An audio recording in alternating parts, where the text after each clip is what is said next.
Assalamu alaikum. May peace and blessings of God be upon you. Those of you who have just come, I would like to welcome you to the Thai Center, and I hope you will enjoy the presentation tonight. We said before that happiness is the manner in which you travel, the way in which you travel, and it's not a destination. As such, we said if you want to be happy, avoid attachments, saying I will be happy after I buy a new car. I will be happy after I marry a new wife. So try to enjoy the moment in which we are. And we said there is a saying that goes, tomorrow is a mystery, yesterday is history, and today is a present. So today is a gift. So you enjoy the moments in which you are now. Also, we said that we should try as much as possible to avoid what they call universal quantifier statements. Universal quantifier statements to say, you know, I always fail. No one loves me. No one appreciates my work. No one likes to look at me. There is nothing that I can do which can be successful. So we said rather you program yourself to being positive. This will help you to be happy.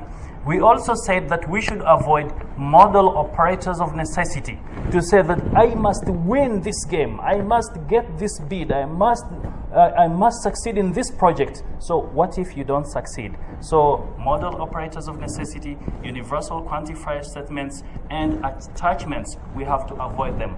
We enjoy life the way it is, and we try as much as we can those negative situations in which we are, we turn them into positive. And there are many ways of turning negative into positive, because you cannot avoid a situation from happening. You cannot prevent it from happening. So, and we said that we should behave like children. For example, today, if you look at any refugee camp, you will see children playing, despite the fact that they are in dire circumstances, in bad condition, but they forget everything. They find something to play with. Even if they don't have enough money to buy toys, they make their own. So we should learn from them to enjoy life the way it is, so that we become happy, because the hours that we spend won't come back. Even if you are angry, even if you are dejected, it won't change anything that was meant to happen. So in this case, whatever happens, if it's negative, we try to turn it into positive. So that was from within. And we're still talking about happiness from within, and after that we will talk about it from without. Factors that are from without your personality that could bring you happiness. So we should keep learning. You have a problem with your children. You have a problem with your students. You have a problem with your boss. So you have to find out how to solve these problems. Instead of being negative that, you know, there is no way I can correct the mistakes of my children. There is no way I can correct the behavior of my students. Rather, look for experts. Learn from them. Read books. So we should always learn. And this is what's called sharpening the saw. Stephen Covey, in his book, The 7 Habits of Highly Influential People, he says, sharpen the saw. In other words, always update yourself with knowledge. If you encounter any problem, learn how to overcome this problem. Don't let this problem bear down on you, bog you down, but you should try to find means to overcome this problem. So to learn will develop your curiosity, will teach you new skills, and even if you have new skills, learning more will make you be able to tune these skills into application in what problems you have to help you solve your problems. And also learning will introduce you to new friends. You will know how to interact with people, how to deal with people. You will learn a lot of things that if you implement, you will be happy. You will be amazed how this knowledge will transform your life from negative to positive, from being dejected to being happy. And best of all, it will contribute to your feeling of happiness. So when you have a problem, you read a book, you go to an expert, he gives you some tips, you implement these tips and you solve the problem. It will make you happy. It will boost your self-confidence that I am able to solve my problems. I don't need to be dejected, because if you become sad and dejected without doing anything about the problem you are facing, it won't solve any problem. Ibn al-Qayyim, one of the celebrated Muslim scholars, said there are 6 levels of learning. asking objective questions. You know, there are some people, it's their nature. When someone gives a lecture or you are a teacher, some students would say, you know, he claims to have much knowledge, I will challenge him. So they come up with questions not because they want to learn, but because they want to challenge you. But if you want really to be happy, to find solutions to your problems, you should ask objective questions, not to challenge someone, but to learn from the answers to those questions which you will be posing to someone whom you are going to learn from. Listening attentively when someone is speaking, when someone is talking, when someone is giving you tips, don't jump to conclusions. So you have to listen attentively to see if what questions you asked him, you will get an answer, or if you can benefit from that knowledge. From my own point of view, whatever lecture you listen to, whatever lesson you attend, there is something to benefit, whether negatively or positively, you will always benefit something. Then to understand, try to understand. So if someone is talking about something, if you are not sure about facts, ask him questions in order to understand. But don't be a smart aleck to feel that you know, yet you do not know. So if you ask objective questions, you listen attentively when someone is talking, especially if you have a problem and you go to someone to help you solve the problem, this is a way of learning, and if you implement that knowledge, it will help you. Memorizing, if the knowledge that you're learning requires memorizing, after you memorize very well, you will feel happy, and teaching others. This is very important. So when you have a problem, you learn about solutions, and you find some other people who have the same problem, you share this knowledge with them, it will give you happiness that I'm now giving something to the community. I will be able to solve some problems. Some people will not suffer from the same problems I was suffering. So this will boost your happiness. Your moods will be positive. And the most important thing is to implement what you learn. So I just got a picture of this lady. Maybe she's an Islamic studies teacher, or she's teaching people how to keep fit, to work out. So she's doing it, she's implementing it. So if you learn without implementing that knowledge, it won't make a difference. So knowledge becomes valuable when you implement it. So as scholars say, knowing without implementing is not knowing. So whatever you learn, you have to implement it, and especially if you are looking for happiness. Memorize a good joke. So don't allow life to be dull in front of your children, in front of your family, in front of your students. There should be some light moments. Don't be serious all the time. There should be some moments when you have fun with your friends, family members, and this will boost your happiness. It will make you positive. You will look at life in a different way. So for example, if someone does not memorize any joke, especially when you're having a family gathering, you're dining together, having lunch together, you are at a park, or you went to a beach with family and friends, there should be a session of having fun, of cracking jokes, and these jokes should have a meaning in them. And if you have children, for example, you have to make sure that you have children, so you put them into perspective. You don't crack a joke that might offend someone. So it's one of the ways of being happy, to crack jokes. And actually, some psychologists say that if you want to lead a healthy life, at least out of 24 hours, you need to laugh for 15 minutes. This is one of the things when I'm stressed. One of the reasons why when I'm stressed personally, I go to comedy shows. At least they make me laugh. And when you laugh, sometimes the stress goes in one way or the other. So cracking jokes will help you become happy, especially when you have family gatherings with friends, or when you have succeeded in your project and now you are rewarding yourself with your friends. We talked about this last time, that if you are in a company and the management does not reward you, why don't you reward yourself? Invite your friends. This will make you happy. So I wanted to make it practical to role play cracking jokes with my colleague Tony. So Tony, do you mind coming to crack some jokes?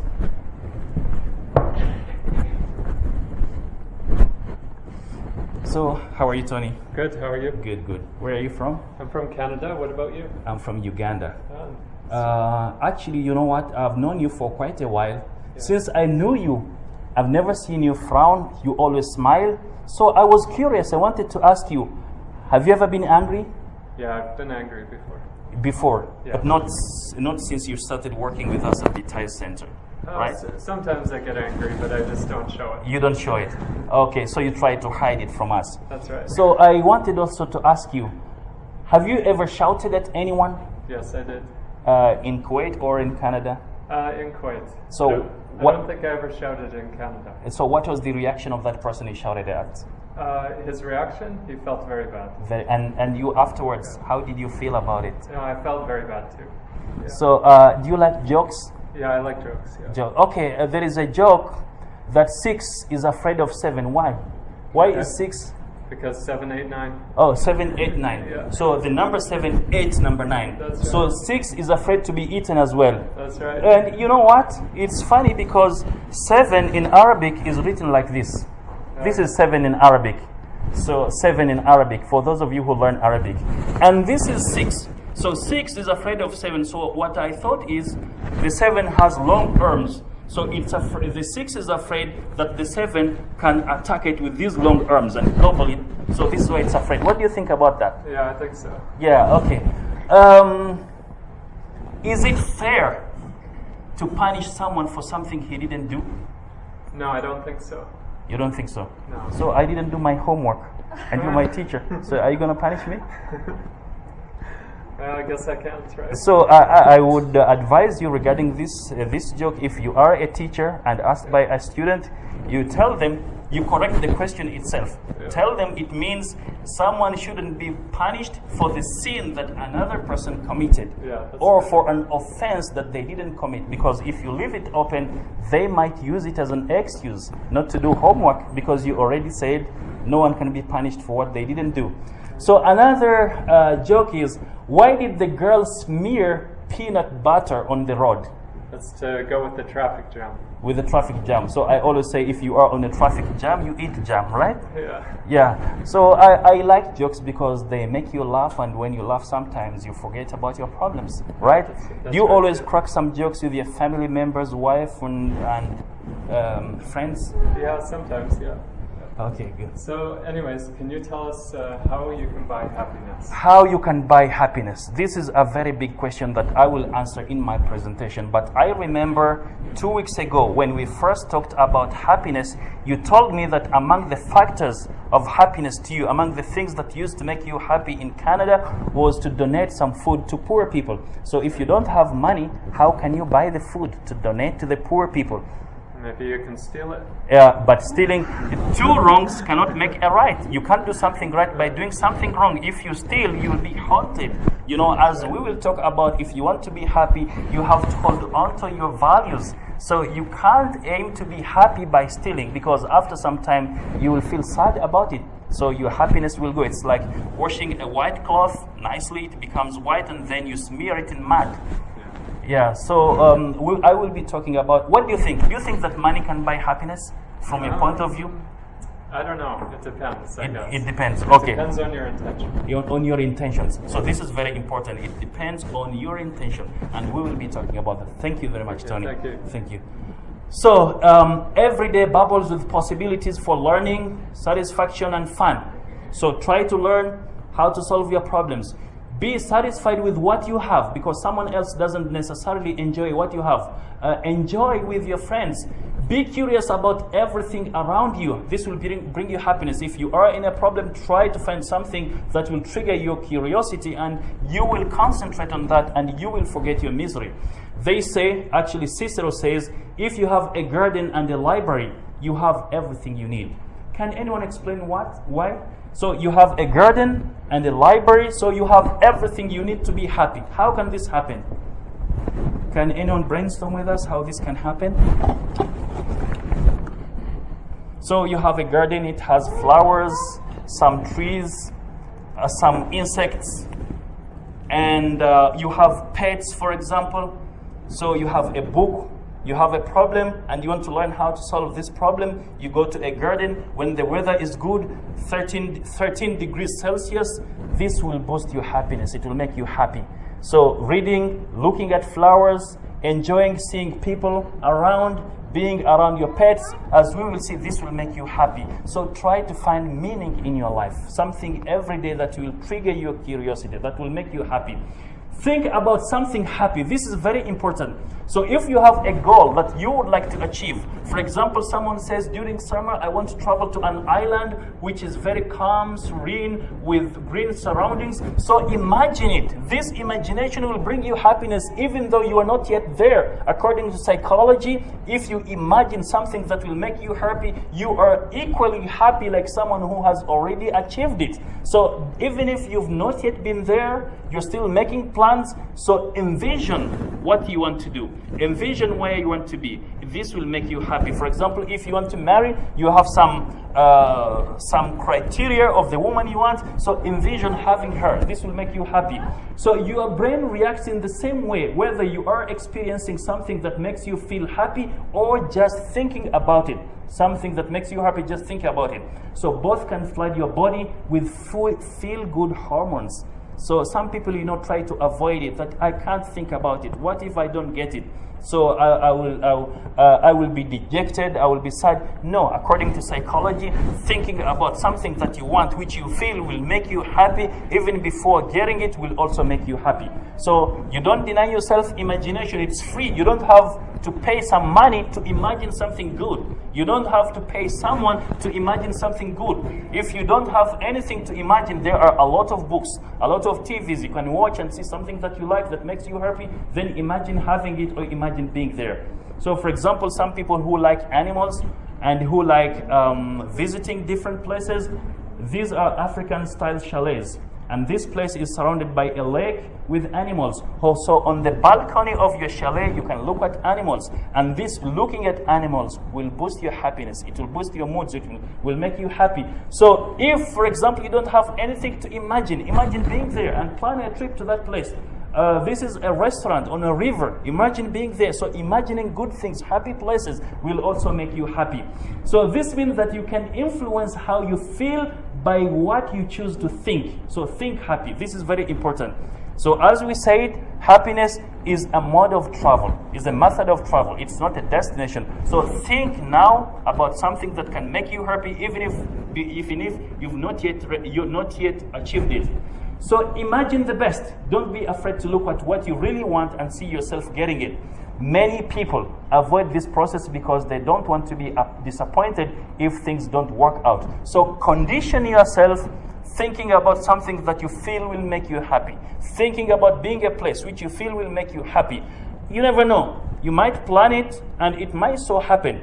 People who have done studies about psychology and who teach people how to make goals and objectives, they tell you if you have a goal, paste it everywhere. That within 5 years, I want to be a manager. So paste it on your fridge, on your wall, everywhere, so that you can see it. This will motivate you to work hard to get it. And this is the same. So imagining something good will be a motivation for you to get it, and you will be happy in the process. So try to imagine something good, and this will make you happy. Take initiative. This is very important.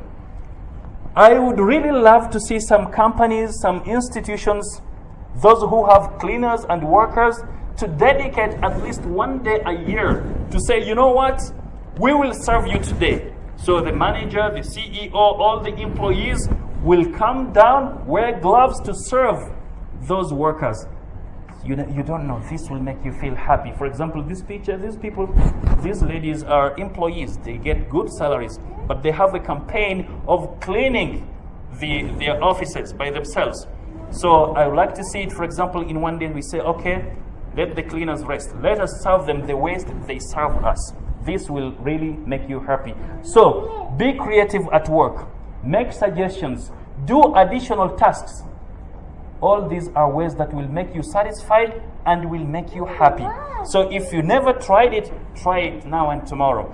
Don't wait for anyone to pay you for that. And don't ask for payment. And preferably, after doing this, cleaning up of the company, or it could be a beach or a park or anywhere, you go and clean it at least one day as a group, then reward yourselves. After that, go to a restaurant. Reward yourselves for what you've done. This will give you happiness.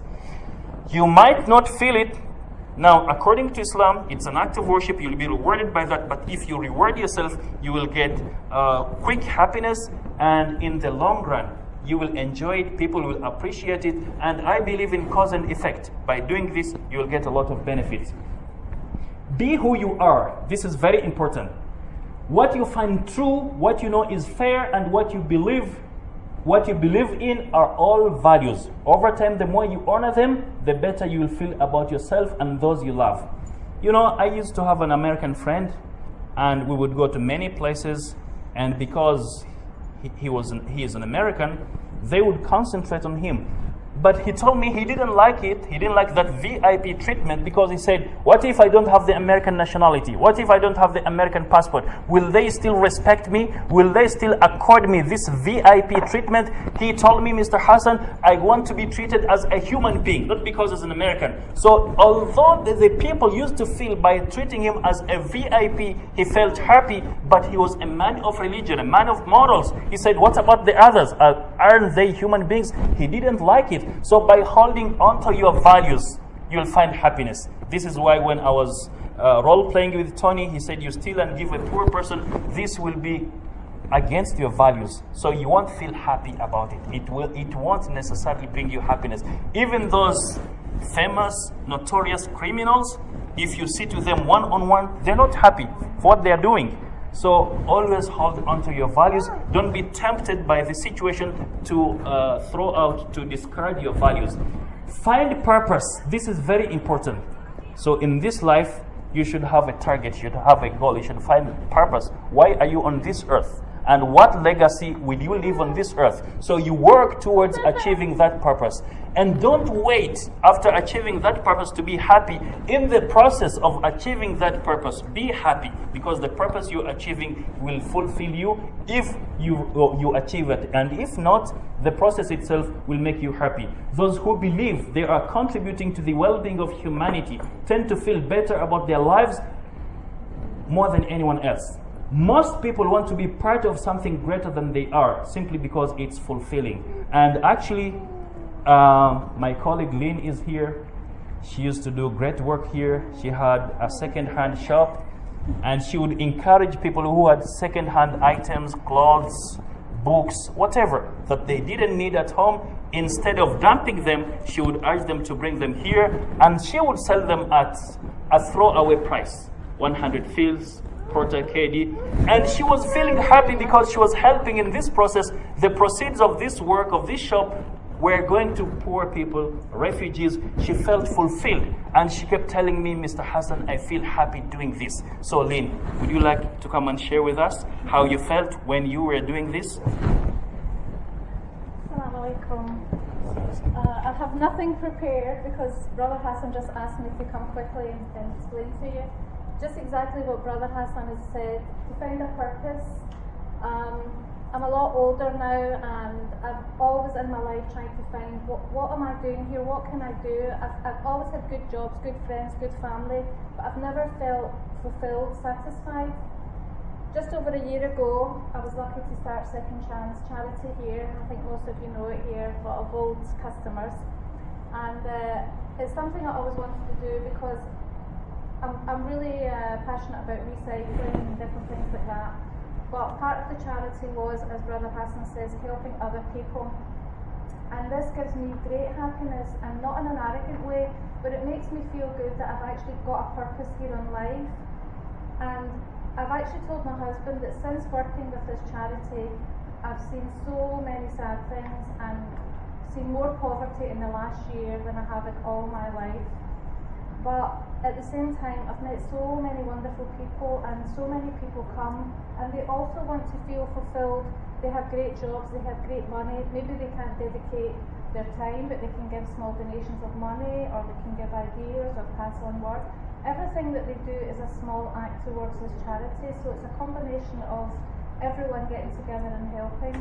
This also gives me great happiness that I can find all these people, and these people come and we all come together for the same purpose. I don't really know much more to say. Yeah, that's enough. That's enough. Yeah. Find a purpose. Yeah, so to find purpose, you can do like Lynn did, or do something else, as we will see. This will give you happiness. Now, I brought these pictures. I want you to give me ideas. So what do you think this lady is doing with those children? And what do you think this lady is doing? And How do you think they are feeling by doing this? Can anyone answer? What do you think this lady is doing with the yellow t-shirt? Teaching, volunteering, voluntary work, especially in poverty-stricken areas. So you leave your comfort zones, you leave your homes, and you go and volunteer to teach poor children, orphans. You concentrate on them. Forget about your happiness. Forget about yourself. Concentrate on things that will make them happy. When you see them happy, this will fulfill you.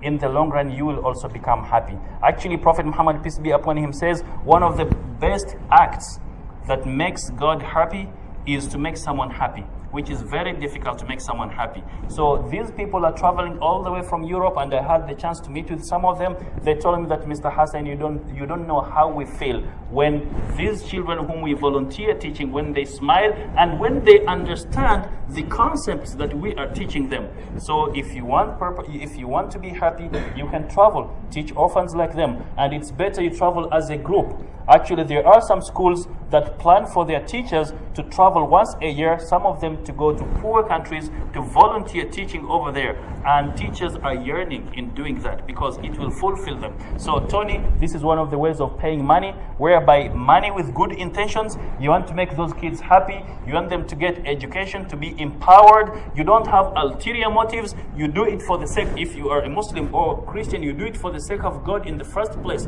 Then for their sake, it will come back to you. You will be fulfilled. So here we have a lot of people who travel from Europe to Asia, Africa. They adopt children as their own. And I know a Canadian family that has 2 children.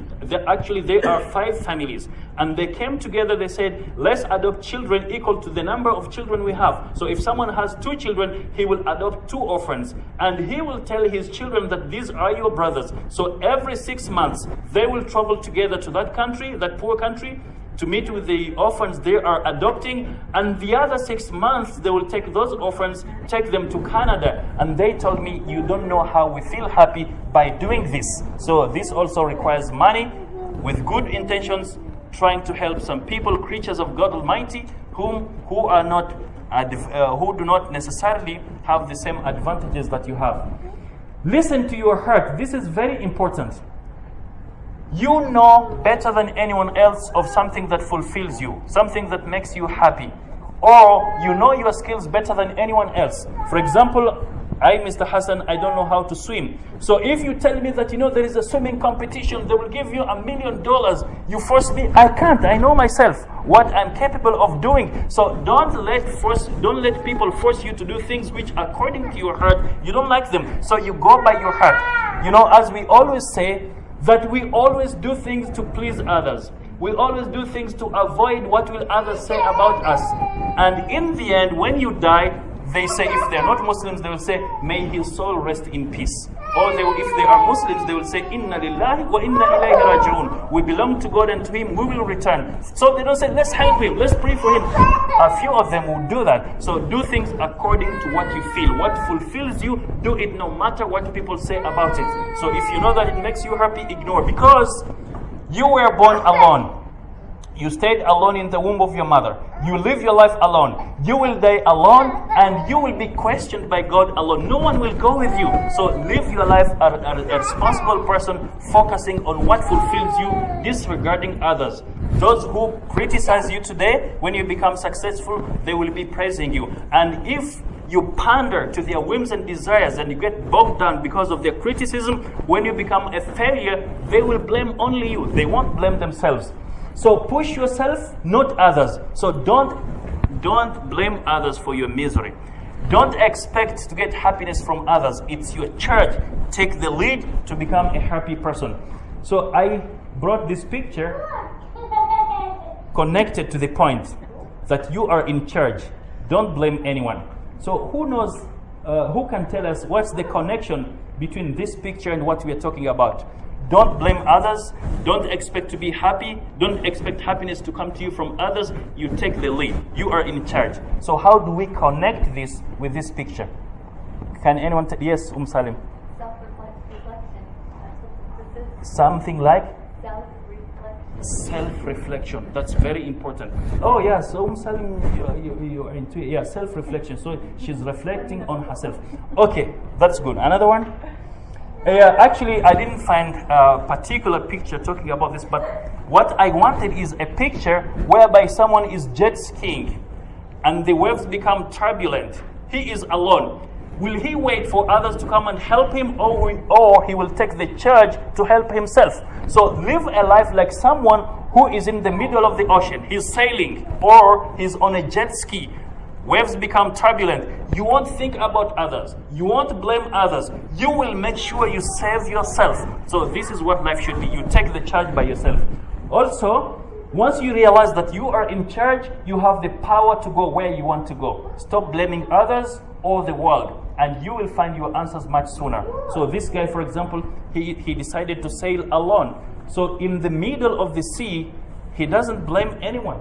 He doesn't blame the environment, because before taking this decision, he had acquired enough skills. He knows how to swim. He had read about it. If waves become turbulent, how do you behave? So this should be the behavior of a person who wants to be happy. Learn the skills of survival. Then learn about things that will make you happy and be in charge of yourself. Don't blame it on anyone, or don't wait for anyone else to come and help you to make you happy. It's your charge. Some practical ways of getting happiness, and this is very important. Animals and plants. Is there anyone who does not like pets? Anyone who hates pets? So we will learn about them soon. So animals have been proven to be natural mood enhancers.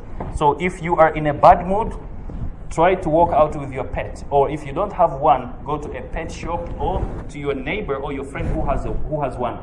By spending time with a pet, you may see a reduction in your stress levels and plenty of reasons to laugh and be cheerful. If you have a cat, for example, a dog, when you see its movements, how it reacts, when people wave at it, this makes you laugh. Even if you are sad, at least you laugh for some few minutes. So spend some time with your pets. For example, this guy here, I don't know if it's a female, maybe a female, she is enjoying herself with the pets. Now, there are always, when someone does something wrong and someone becomes angry, you would say, you are like a dog. So we will accuse some people of being like a dog, but dogs have some qualities which are better than human beings. I made a mistake one day. I got acquainted to people from Belgium, a couple, man, wife and husband. So we talked with one another. We had some light moments, introducing myself to them, and they introduced themselves to me. They asked me if I had children, and I asked them as well if they had children.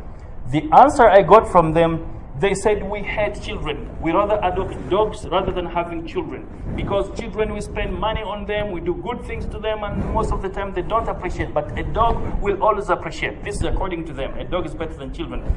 People have different idiosyncrasies. So some researchers have said that the dogs or the pets in general, they calm people in a crisis. And I've seen movies whereby someone was in a house alone with a dog and some burglars stormed into his house. The dog was barking in an unusual way, so giving him clues that there is someone in this house, there is someone. So in weird situations, a dog will give you some clues. But sometimes human beings, they would flee for their lives. So why should I get killed because of this person? Let me go. But a dog will try its best to give you clues that there is danger. And this is a pet. They are selfless.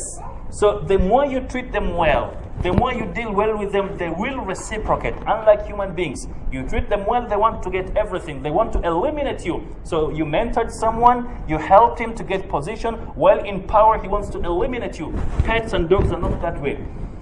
They can dedicate their lives to helping someone in exchange for affection and food. So if you give them good food, you give them affection, when they see you, if you are absent, they would wag their tails to say you are welcome. Sometimes couples, I have had some cases where a husband was complaining. He comes back home with some plastic bags of foodstuffs, and the wife, instead of welcoming him happily, she starts criticizing him. Why are you late? So the dogs, they will wag the tail. You are welcome, my master. I missed you. They will give you some gestures to know that to inform you that they were missing you.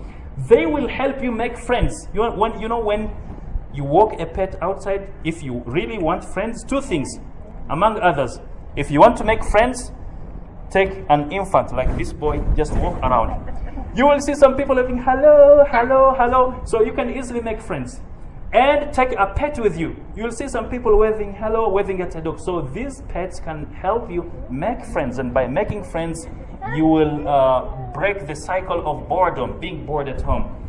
So they will always appreciate what you give or do to them, the pets. So have one. And the movements they make, they will make you laugh.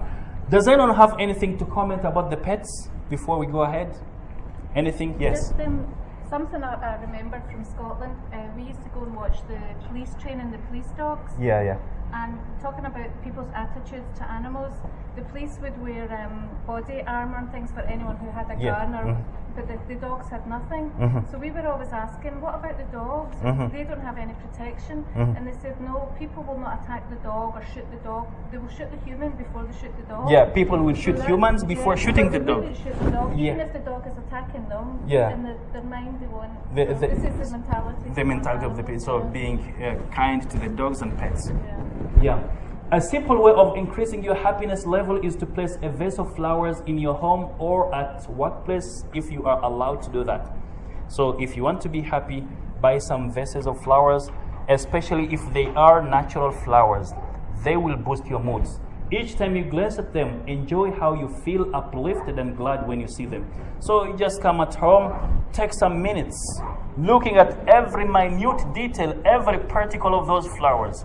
If you come to your office, look at those flowers. They will definitely make you happy. This is a study that was made, and the findings are very impressive. A team of researchers explored the link between flowers and life satisfaction in a 10-month study of participants' behavioral and emotional responses to receiving flowers. The results show that flowers are a natural and helpful moderator of moods. So they work like a stabilizer. You know, if you are in a country, for example, where electricity is not stable, so some people tend to buy stabilizer. If the electricity comes in full power, so the stabilizer will regulate it. So these are the flowers. So when you are extremely stressful, you look at them, they will lower your stress. So they will make you always in good moods or in average good moods. Now, you know, there was a study that was done in the US, and actually this story is written in a book entitled How to Make Friends and Influence People by Dale Carnegie. So Dale Carnegie says there was a group of women who were attending a course on effective communication. Apparently they had problems with their husbands, so they wanted to learn the skills on how to change the behavior of their husbands. So their instructor gave them an assignment. He told them, you know what, I want each one of you to go to your husband, ask him 6 things that he wants you to change in your behavior. So ask your husband, what does he want you to change? What 6 things does he want you to change in your behavior? And let him write them down. So all the women went. You know, our instructor told us, you know, to ask our husbands what they don't like in us, 6 things. So many men wrote them 6. I don't like 1, 2, 3, and gave them to their wives. Only one man didn't do that. So his wife comes back home and says, you know, our instructor asked us, you know, that we should ask our husbands to write 6 things that they want us to change in our behavior. The husband didn't answer. He kept quiet. So in the morning, the husband went quickly to a flower shop. He bought 6 flowers, different colors. Of course, he knew the psychology of his wife, what kind of flowers she liked. He brought 6 flowers. And not only did he bring 6 flowers, he wrote on a card saying, I love you the way you are. I don't need anything to change in your behavior. So the wife was surprised. She took the 6 flowers and the card to the instructor that this is what my husband wrote. He didn't say anything. So the instructor was curious. He wanted to meet with that guy. Why did he do that? So the instructor, after meeting with the man told him, if I wrote 6 things that I don't like about her, she would have written 1,000 things that she doesn't like about me. So, because he knows he's also making a mistake and she makes mistakes. And as they say, if you want your wife to be an angel, create paradise for her. And actually someone said that if you come back home, if you are a husband and you find your wife angry, yelling at you, give her flowers and a chocolate bar. This will lower down her moods. She will stop yelling and shouting. So why don't we do that? Flowers have an immediate impact on happiness. All study participants expressed true or excited smiles upon receiving flowers, demonstrating extraordinary delight and gratitude. So this is why, for example, when someone is sick, when they visit him or her, they take flowers to somehow make this person forget about the misery in which he is. So studies have been made about flowers. So if you want to be happy, surround yourself with flowers in the bedroom, sitting room, living room, around your house. This will always boost your moods and will always make you happy. So it's universal. It occurs on all age groups, children, adults, middle age, or those in middle age, all. So flowers have a long-term positive effect on moods. Again, study participants reported feeling less depressed, anxious, and agitated after receiving flowers and demonstrated a higher sense of enjoyment and life satisfaction. So if you want to be happy, you have the flowers. Tony, again, it requires money to pay, to buy flowers. So you need to expend money to buy flowers in order to make you happy. So why not having a house like this? You have a garden, you have flowers in your living room, flowers in your bedroom.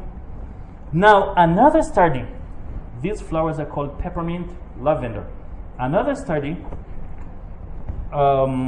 concluded that peppermint, strawberry, and lavender have all been found to help. Spraying the scent of lavender during factory breaks in Japan has been shown to improve post-break production. So during the break hours, when people are having a cup of tea, a cup of coffee, they would spray peppermint, the scent of lavender, peppermint around the factory. And after that, after this smell, this would boost the morale of the workers. It would make them happier, and then they would work better than when they didn't have any good smell. Athletes who sniffed peppermint ran faster and had better concentration than those who had no smell. So if you are an athlete, of course, they will not accuse you of doping if you sniff peppermint. So it's not a drug that is banned. So you have a chance, you have an alternative. If you are an athlete, to sniff peppermint to make you more active and to make you happier. Children performed better at tests when exposed to the aroma of fresh strawberries. So if your child, your son, has an exam tomorrow, let him smell strawberries. This aroma will make him perform better. These all are study findings. So again, Tony, you need to buy fresh strawberries unless you have a farm. But if you don't, so you need to spend some money to buy them. If you have an exam or if you're going to give a presentation, smell them. They will boost your performance. They will boost your memory, according to research. Flower scents sprayed around the bedroom before sleep result in more positive dreams than unpleasant smells or no odors at all, according to new research. Before going to sleep, spray your bedroom with good smells. This will have an effect in you. It will make you enjoy good sleep and have good dreams, although it's only less than 1%, but it will help in one way or the other. Spray good smells in your house. This will make you happy. So imagine, for example, visiting someone who didn't wash the socks for 1 month. People didn't take shower for a week. People didn't brush the teeth. You're having a conversation. So you will feel stressed in that house. So good smells will always contribute in making you happy. We have dream. Okay, actually, it's only 1%, less than 1%, but it will always help. In a research at the Sleep Disorder Center of the University of Heidelberg in Germany, men and women were exposed to either the smell of flowers or supplied hydrogen or no smell at all. Those who stopped to smell flowers were the happiest. So this is a research. So if you smell good smell, especially the one that you like, it will make you happy. Now, there is a biological connection to this. They found out that the cells in the nose are linked to the limbic system. So the smells that are responsible for the cells in your nose that are responsible for smelling, distinguishing what aroma is good, what smell is bad, they are connected to the limbic system in your brain. And this limbic system is responsible for emotions, behavior, and long-term memory. So when you smell good scents, good aromas, they will have an impact on your limbic system. So this will boost good emotions, good behavior, and long-term memory help you to remember facts and historical events. So if, for example, you tend to forget sometimes, good smells will help you to retrieve the memory. Sleep well. This is very important. Some people underestimate sleeping. And actually, in some countries, for example, if you nap during the day at work, you will be dubbed as a lazy person. You might be fired. But some companies have understood this. So studies were made. Those people who had a 30-minute nap at work, they performed better than those who did not nap at all. So it's very important, especially if you are in countries with characterized with harsh weather patterns, then you need a nap. And this will replenish your body. It's like, you know, if you have a car, they will always tell you after 5,000 kilometers, you have to go for periodic maintenance. The body also needs maintenance, not periodic, daily maintenance. You need to nap and you need to have enough sleep, enough quality sleep at night, and this will play a big role in making you happy and making you more productive. Physical exercises to work out and sleep are particularly important when it comes to happiness. So if you have problems sleeping, perform some physical exercises so that you become tired and then you sleep. So working out will help you to be tired and to get quality sleep. Getting quality sleep, and what they mean by quality sleep, sleep that's not disrupted. This is why, you know, some selfish men, if his wife delivered a baby, newly born baby, and the baby cries, he would always yell at the woman, take him in the sitting room, I want to sleep, I have work tomorrow. So quality sleep, which is uninterrupted, is very important to everyone in order to be happy. So getting quality sleep every night directly affects your happiness, vitality, and emotional stability during the day. So vitality, you feel important, you feel productive, you feel appreciated, you feel you have a role to play in the community, and you have the ability to do that when you have quality sleep. Now, when you are sleep deprived, if you are an insomniac, you will be susceptible to stress. And when you are susceptible to stress, it will be difficult for you to be happy. It will also be harder for you to be productive, think creatively, and make wise decisions. There's a link between quality sleep and productivity. So there was a study that was made. Those people who did not have quality sleep at night, in the morning, when they went to work, they were in bad moods when they were clocking in. And this affected their productivity. Yet those who had quality sleep, when they went to work, they were smiling, happy, rejoicing, and the productivity was more. So it's very important to have quality sleep. And what's required is between 7.5 and 9 hours of sleep per night. So you make sure you sleep for 7.5 hours and 9 hours. So this will help you to stay awake, to be more productive, to be happier than if you have less than those hours to sleep. So if actually Tony wants to leave, we'll be talking about food in a few minutes. So I would request him to read something about magnesium, the importance of magnesium. So it's also important to take care of your body if you want to be healthy. So it's important what we put in our body. So this is some information about magnesium. Magnesium is deficient in people who have Alzheimer's disease or Parkinson's disease. Aging itself is a risk factor for magnesium deficiency. As we get older, we become more deficient in magnesium and therefore require more in our diet and in supplement form. Magnesium oil applied to the skin stimulates production of DHEA, the anti-aging hormone. And below is a short list of the richest sources of magnesium. The quality of the soil from which these sources was assayed is unknown. Therefore, use these figures as a rough guide to making wise food choices. So, wheat bran has 490 grams per tablespoon. Almonds have 270. Cashews, 267. Brazil nuts, 225. Peanuts, 175, wheat grain, 160, and English walnuts, 131. Thank you, Tony. So, in Nature Shock, this is a book written by Bronson and Ashley, They co-authored this book. They explain how sleep affects our positivity. Negative stimuli get processed by the amygdala. This is part of the brain. Positive or neutral memories get processed by the hippocampus. So negative emotions, negative stimuli by amygdala, and then positive or neutral memories by hippocampus. Sleep deprivation hits the hippocampus harder than the amygdala. In other words, if you are sleep deprived, you will have less good memories, you will be less positive, and you will always focus on the negative if you don't have enough quality sleep. The result is that sleep-deprived people fail to recall pleasant memories, yet recall gloomy ones. So if you didn't have good sleep, you will always remember bad events that happened to you, and you will assume the worst happening to yourself. But if you had quality sleep, you will have always positive feelings. So psychologically and scientifically, quality sleep is very important. So this is the brain, and this is the amygdala, and this is part of it. So it's on parallel sides of the brain, and this is the hippocampus.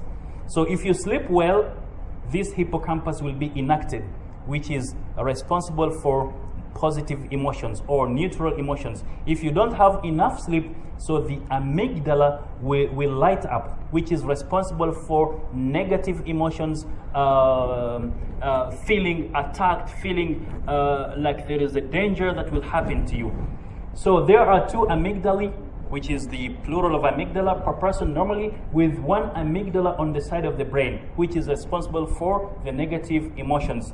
So the amygdala is a section of the brain that is responsible for detecting fear and preparing for emergency events. So if you hear something weird or someone is pursuing you, so the amygdala will be active, so making you run, trying to find somewhere to hide. So if you are sleep deprived, the hippocampus will be affected more than the amygdala. In other words, will be a negative person during the day.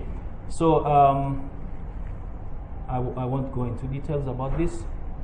So in an experiment by a scientist by the name Walker, he said sleep-deprived college students tried to memorize a list of words. They could remember 81% of the words with a negative connotation, like cancer. This is because when they were insomnia, the amygdala was reacting. Conversely, they could remember only 31% of the words with a positive or neutral connotation, like sunshine or basket. So scientifically, sleep disorders will affect your moods. Then we go to food. If you feel hungry, we have some snacks behind and some tea. So high levels of the mineral selenium are found in seafood, seaweed, Brazil nuts, and whole grain cereals. And this is essential for brain function and can significantly improve your mood. So if you want to be happy, concentrate on seafood, but in regular diets. So seafood, seaweed, Brazil nuts, whole grain cereals, all these are very important to make you happy. Have you noticed when you feel in a low mood, you may have intense cravings for foods containing refined sugar like chocolates and cakes? And this is why the man said that if you come back home, your wife is angry, give her a chocolate bar. It will boost her mood. She will become happier. This is a scientifically proven fact. So this is your body's way of getting a quick fix of happiness, because eating sugar produces insulin, which elicits a temporary feeling of elation, happiness, joyfulness. So you have to maintain better food choices and concentrate also on vitamin B6, such as eat foods like spinach, salmon, and magnesium-rich foods like bananas and oat bran. And actually, it's advisable that before sleeping, you eat at least one banana. This will help you to rest in your sleep. So we have spinach here, we have salmon, bananas, and we have oat bran. All these are important to make you happy, and you have to eat them, of course, in moderation. Don't exceed the limits. So also foods which are high in vitamin D.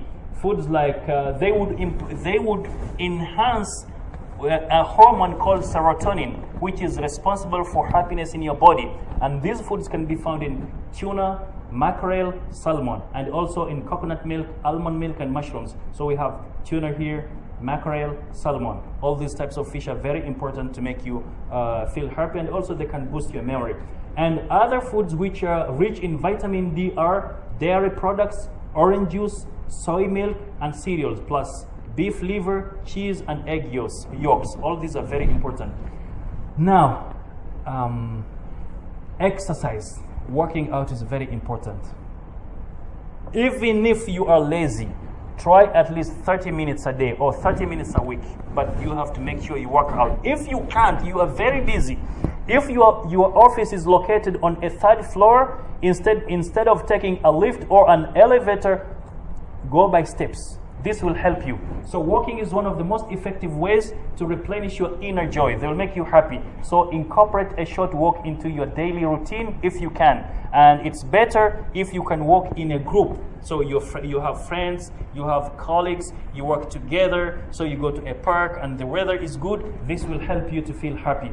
Allow yourself time for meditation, especially before going to work in the morning. While having breakfast, take some time to think about yourself, about the world around you. So this will make your day a very joyful one. And of course, you have to enjoy a healthful breakfast, which will help you go through a day happily. So as you can see, some people who understand the importance of exercise. This man in his office, maybe he has an elevator or 2 or 3, but he opts to go by steps. This man doesn't have one leg, but he opts to go by steps because they know the importance of it.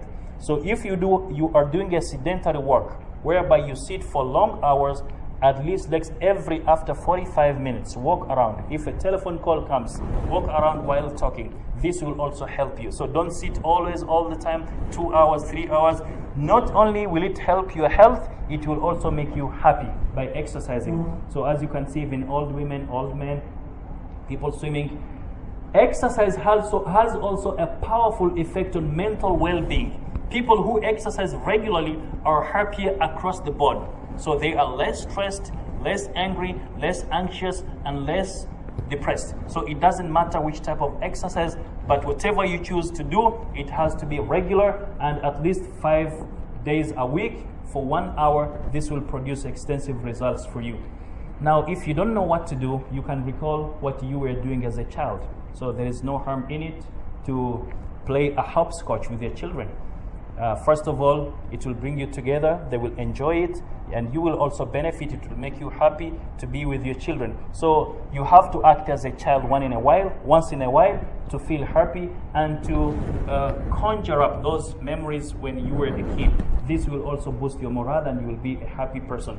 So these are all studies about. Now, very importantly, you might consider to join local clubs. So for example, you have women who have a club of stitching clothes.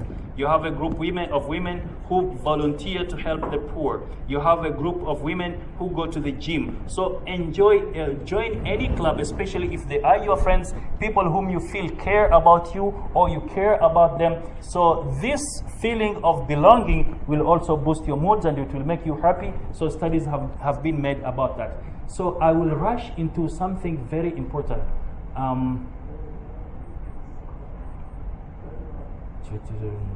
Okay.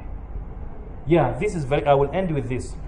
So colors are very important. They play also a very big role in making you happy. So if you're, for example, painting a house, especially if it's new, consider colors that will uplift you and will make you happy. So everyone has different tastes. So choose colors according to what makes you happy, what uplifts you. As a result, you will feel happier. So for example, red. Studies have discovered that the color red, raises a room's energy level. The most intense color, it pumps the adrenaline like no other any color. So it makes you happier. What is adrenaline? It's a chemical or hormone produced by your adrenal glands in response to stress, whether physical, mental, or emotional. The human body has a natural fight, flight, or freeze. So when you see something scary, when you hear something that scares you, you will either try to fight, or you will try to run away, or you will be frozen in one place. You don't know what to do. So adrenaline is responsible for that. So which will give you, signs that you have to either fight or run away, or you stay stationed in one place. So adrenaline also is responsible for blood circulation and breathing. And this is triggered by the color red, especially if you have it in your living room.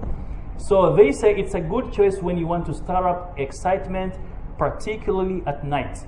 So in the living room or dining room, red draws people together and stimulates conversation. So if you have dull people who don't like to talk, who don't like to converse, you crack a joke, they don't respond to it, maybe you need to change the color and make it red. And they say also, in an entryway, it increases a strong first impression.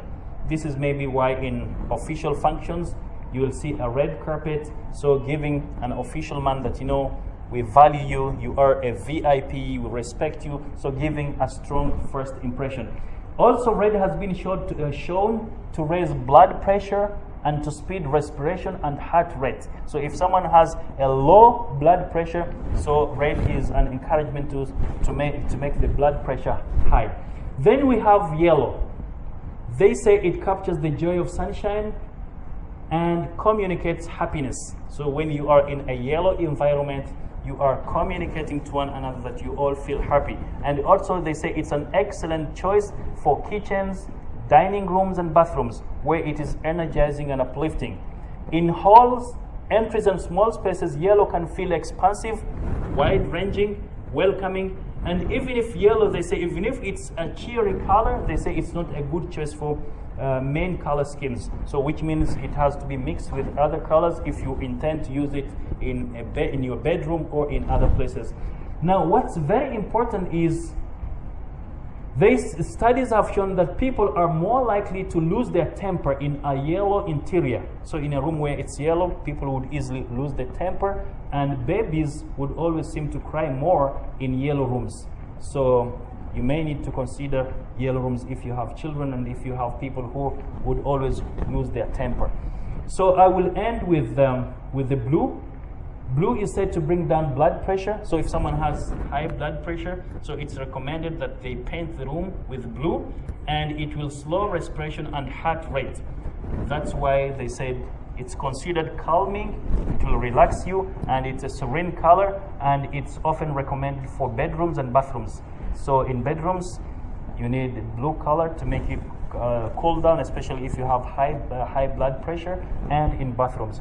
So the slides were many, but I will end with this one. If there is any question, any comments, you're free to do that. But what I would stress on is that you are responsible for your happiness. Don't expect it from anyone else. And don't yield to attachments that when I buy a new car, I will be happy. Start being happy now. And the more you become happy, the more you make friends. The more you make friends, the more you will feel that you are giving something to the community, that you belong to some people. So you will feel that everyone likes you. You are a valid person. It will give you self-esteem, and you will be positive always in whatever you do. So any questions, any comments?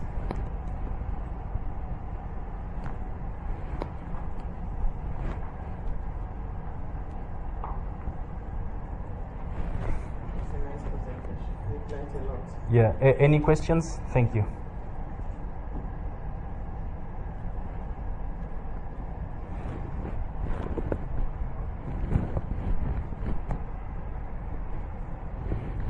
Yes, Ibrahim. I have one. Yes, I remember my colleague Amina. Amina. Yeah. Yeah, your colleague. She used to work here. Yeah. Yeah. I used to bring here every afternoon Mhm. from her house for 1 day to here. Mhm. And one day, I don't know, this is Valentine's Day, but this is a Valentine's Day. Mhm. I bring her afternoon, in the middle of the way, she Mm. will do, oh my God, I feel sad. Nobody gave me a flower. She would tell you that she felt sad because no one gave her flowers. Yeah. Oh, that's a good point. I wish you said it when we were talking about flowers. Yes, go ahead. I'm coming here, Mhm. you know, this area before, empty, too old. Yes. But when I come to the roundabout here, Mhm. I see many flowers. Yeah, you saw many flowers. Yeah, I okay. stop in the right side, Mhm. take some flowers, and You gave them to her.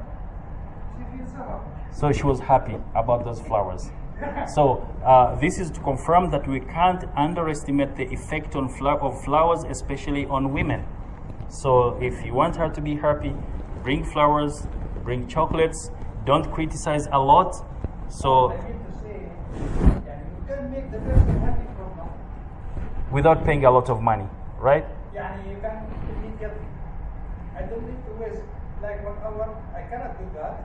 But I see choice. I have choice to get some flower immediately and give it to you. Yeah, this is because you are a positive, objective person. So you don't blame anyone, so you want to take initiative.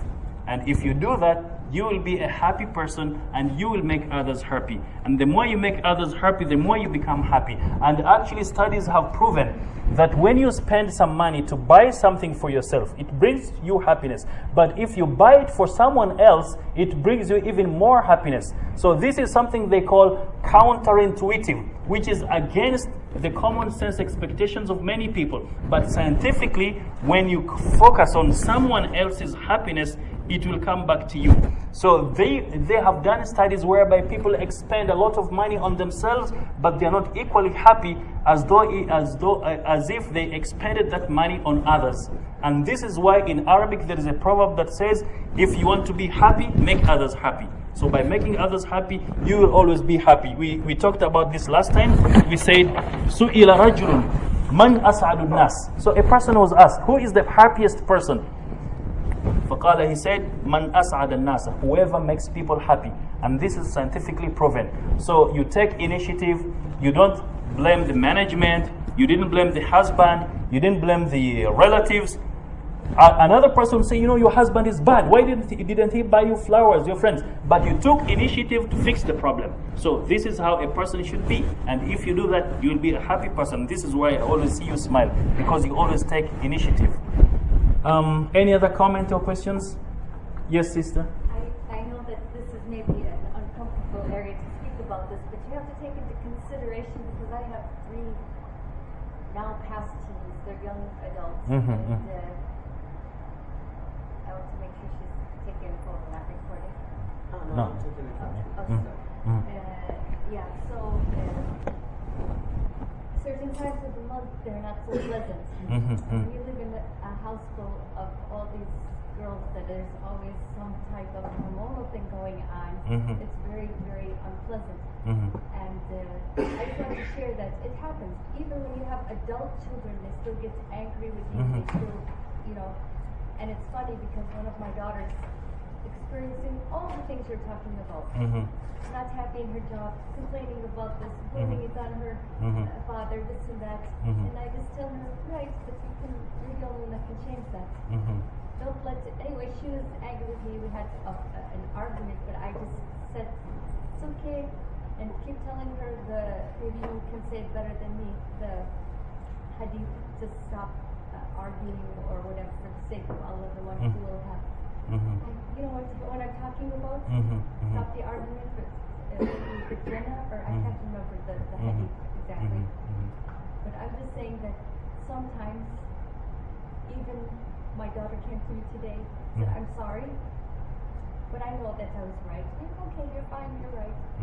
And I'm happy with that, because it doesn't matter. Don't hold on to things. That's one of the things with happiness. Don't let go. Yeah. It'll be changed in 24 hours or less. Don't hold on to it. Yeah, actually, we are human beings. Even when I was giving a definition of happiness, that sometimes you'll be angry, you'll be stressed out.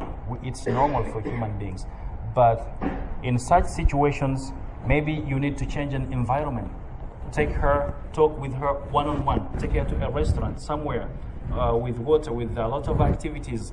So maybe changing the environment can help. Maybe you might take her to volunteer. You know, have you heard of Loyak? Yeah. She volunteered at Karaoke Kids. Yeah. Yes.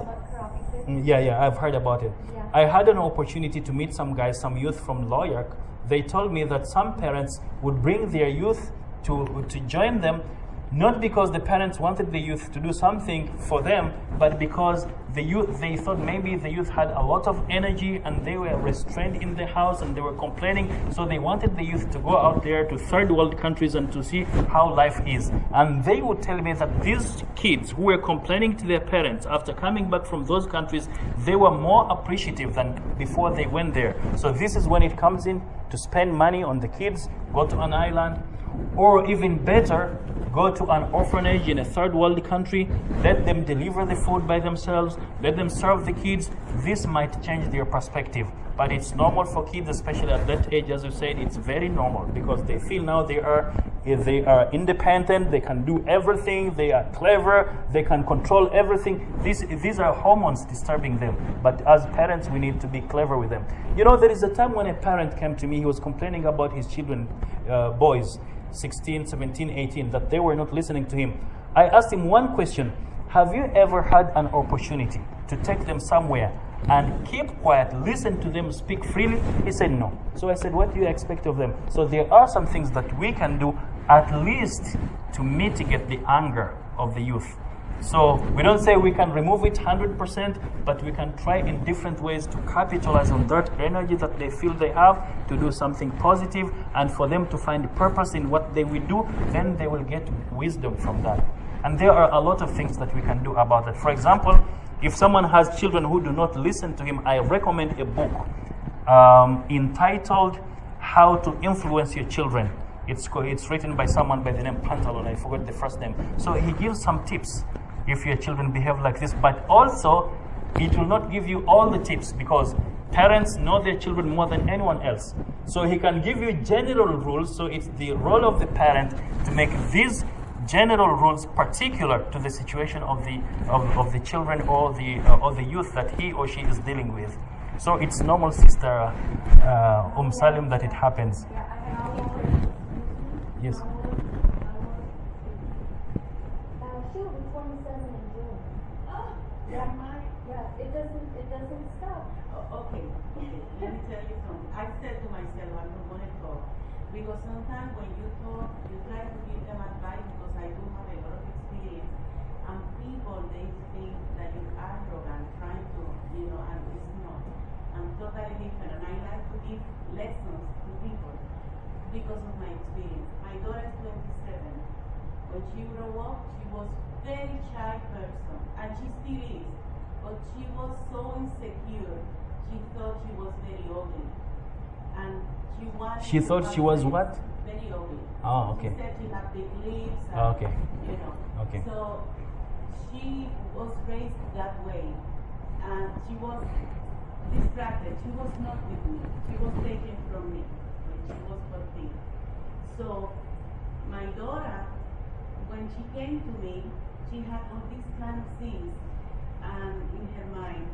And I put her, of course, we are Muslim now. At that time I was not Muslim. I put her in modeling. So that way, being in modeling, the first time when she went to that place, the lady said, I want you, I love your lips. And I was like, oh, and so sometimes the first thing I saw, it was, okay, she's my daughter, and usually our kids, they learn from the parents. So we as human beings, we have a lot of baggage from our parents. Our parents, we need to love ourselves. And our parents probably didn't love themselves. So we bring all that. So I was thinking, what can she take from me? Maybe she took something from me.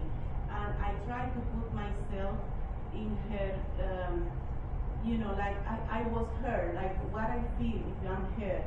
So I always try to give her advice in the way that I'm her friend.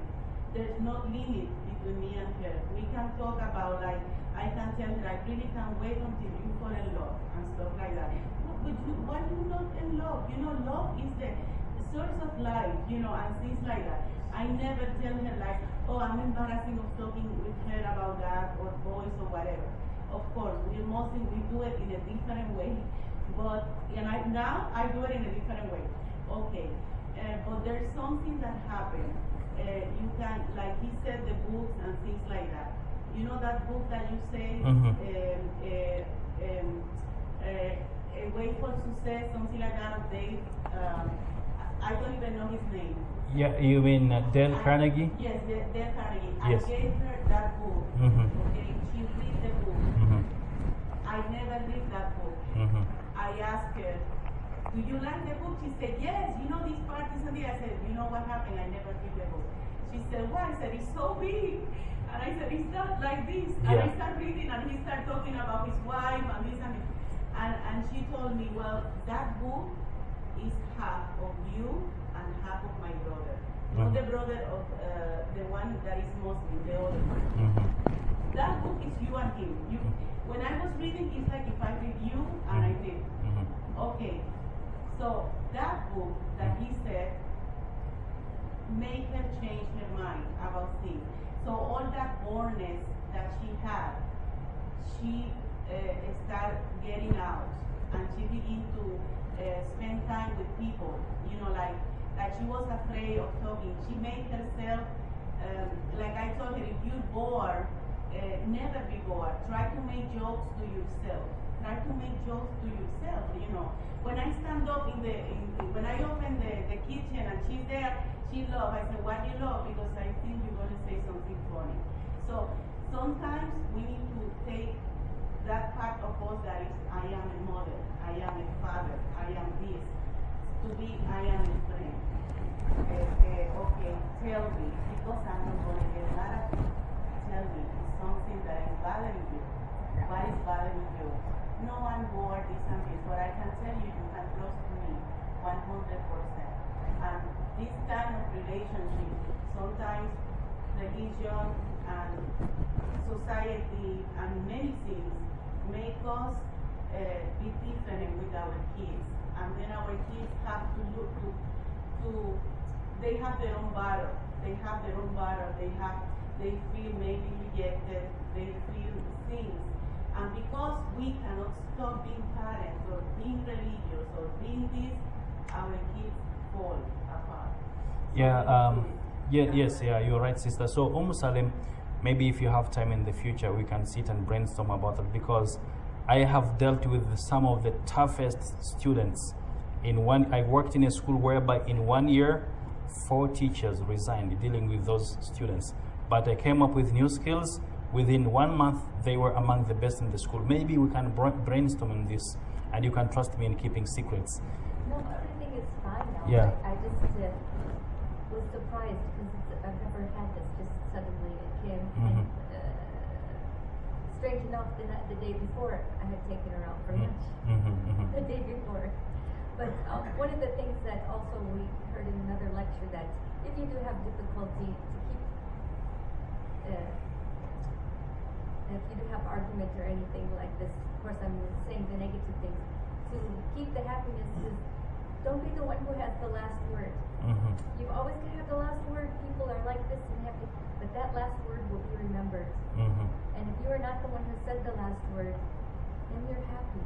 You feel good about it, because the person that said the last word, they will keep remembering what they said, and they will come and have to act upon what they said. So it's better that what she said, sometimes you just listen. And also, and why aren't you saying anything? Why aren't you this? And sometimes it's just better not to react to. You know, one of my sons, I gave him a curfew. By 9 p.m. you have to be at home. There is a time when he came back home at 11. He was afraid maybe I'm gonna beat him. I didn't say anything. He was surprised. The following day he went to his mother. Why didn't my father say anything? Because he was expecting me to punish him. I didn't. So that was the end. He never came late again. But also something that we don't have to forget is to pray for them. Dua. We always have to pray for our children. Yeah. So Allah subhanahu wa ta'ala is the best who can guide. Even if we do this and that, without the will and the blessing of Allah subhanahu wa ta'ala, we can't. So we have to constantly pray for our children. You know that book that you said, when you said the prayer about praying, I get out of my house and I kept thinking she's sad, she don't know what to do, just because she don't know how to act with the people. She was in the university and she was used to be in an environment that she don't get out, and so I was worried, and I started making dua. And on my way I went to the second-hand store to get distracted, and I go to the second-hand store and I see the book and I bought it. And I said, to my prayer because she loved that book. That book helped her a lot. She said it helped her. I don't know what it happened. Yeah, it's a very good book. Actually, I myself, I try to implement some of the things in that book. They have worked wonders. Yeah, knowledge. I have it at home, but I haven't read it. But because I'm a person, I don't worry, except in this place, I don't know why. Yeah. I just realized that there's places that, like you said, you have to find a place that you feel comfortable. And I realized I cannot come here anymore. I don't know, for some reason, I feel miserable.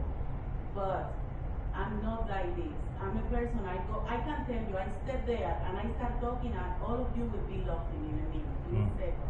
I'm a person, I don't worry about anything. I don't worry about problems.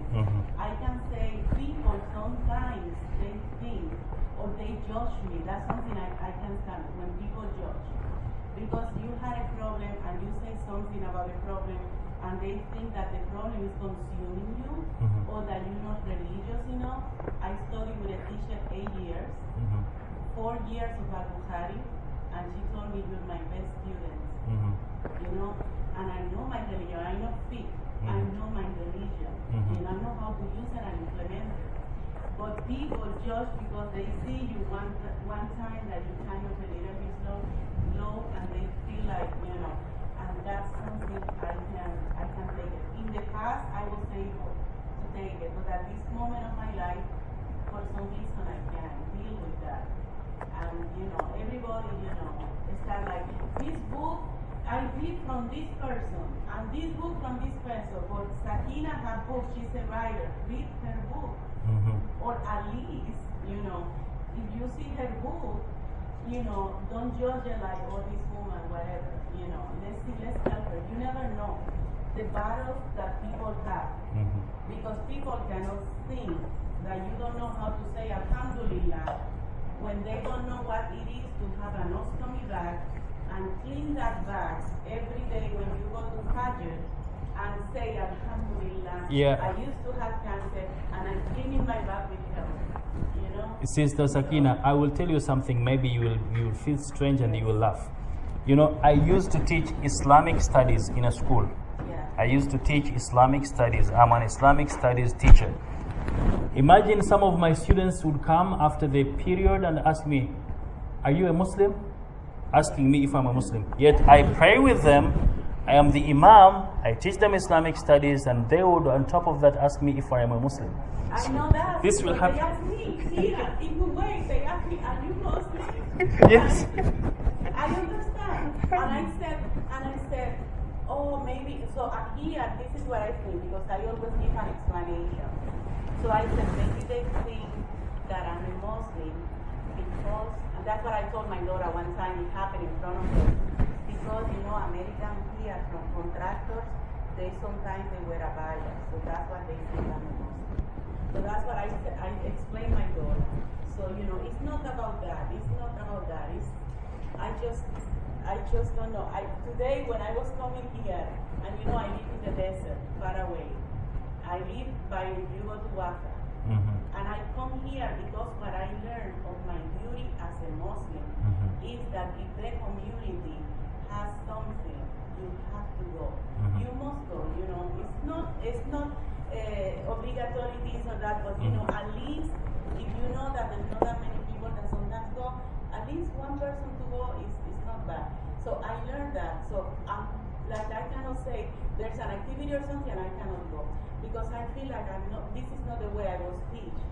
I was taught that I should go and be with the people or whatever. But when it's, So don't worry, inshallah, here we will not judge you. People will always judge you anywhere you go, but here, inshallah, we won't judge you. So whenever you're stressed out, just come here, relax. We don't judge people here. I never said, something, I never said, do you know something? My nieces, one of my nieces, one time, I was talking with somebody and I didn't drink coffee. And when I don't drink coffee, before the coffee, I was too much. I needed coffee. You are addicted to it. Yes, I was addicted to coffee. And she didn't say something like, fine. And I hung up the phone like this. And you know, she's like, I had never in my life hear you mad. Never. She told me I never, and I was like, you never? She said, no, I do get mad sometimes. Because sometimes, even though I'm the friend of my kids, when they do something wrong, like Isadora, when she do something, and you know Isadora, I don't know if you know her, my daughter, she used to come here. Oh, yeah, I remember, You yeah. know, So when she do something, sometimes it gets me that I said I have to show her respect or something, and I'm like, Isadora, and then she's like, okay, because she never did really got nuts. okay, yes, brother. I want to share one story, Sheikh Shah. Actually, one king had a son who is always complaining and A king had a son who was complaining. always complaining and always in a depression. Like. So he called all the scholars and he asked to give an opinion. Like one of the scholars told, bring a shirt from the person who is happy and wear it for him, and it will get cured. Like. Then the king ordered all the soldiers to check for the happiest person to bring the shirt. To bring his shirt. He called everybody and asked everybody, but nobody said, no, I got some issues.